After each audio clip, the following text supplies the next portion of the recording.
Rourkela BPUT परिसर रे निर्माण हेब आंतर्जातीय हॉकी स्टाडियम।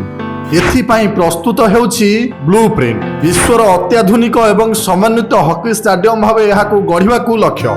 स्टाडियम रे मुख्य पिच सह फ्लड लाइट, अभ्यास पिच, जिम, हाइड्रोथेरापी, मीडिया केन्द्र, बेतार केन्द्र मध्य रहिबो। यह सह पार्किंग एवं दर्शकों पाई विभिन्न सुविधा सुजोगर व्यवस्था रहिबो। यह देशर सर्वबृहत हॉकी स्टाडियम हेबो। एथिरे एका संगरे 20,000 दर्शक खेल उपभोग करि पारिबे।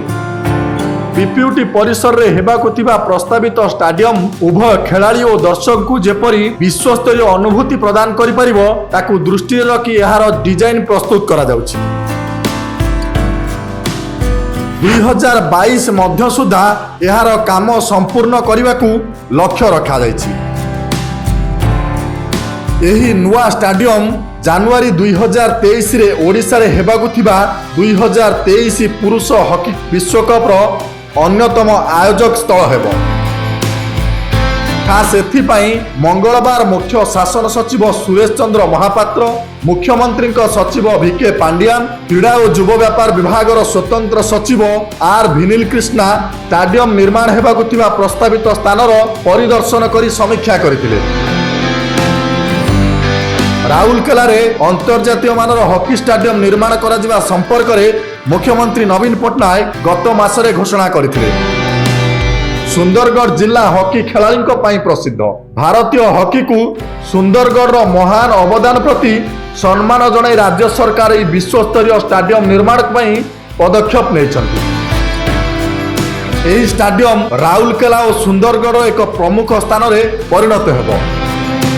खूब शीघ्र मुख्यमंत्री निकट में प्रकल्प संपर्क में विस्तृत आलोचना करा।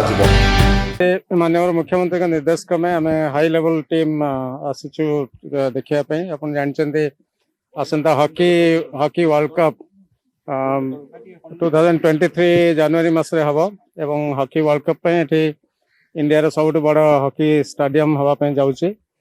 सेति आज आम मो वर्क सेक्रेटरी ता छड़ा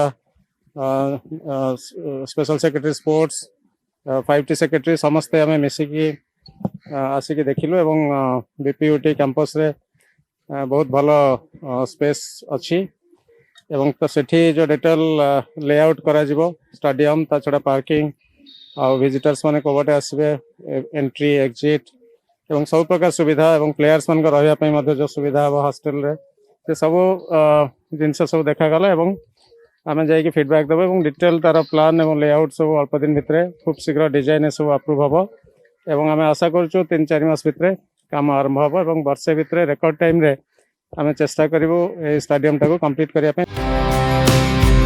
ब्यूरो रिपोर्ट BBM TV।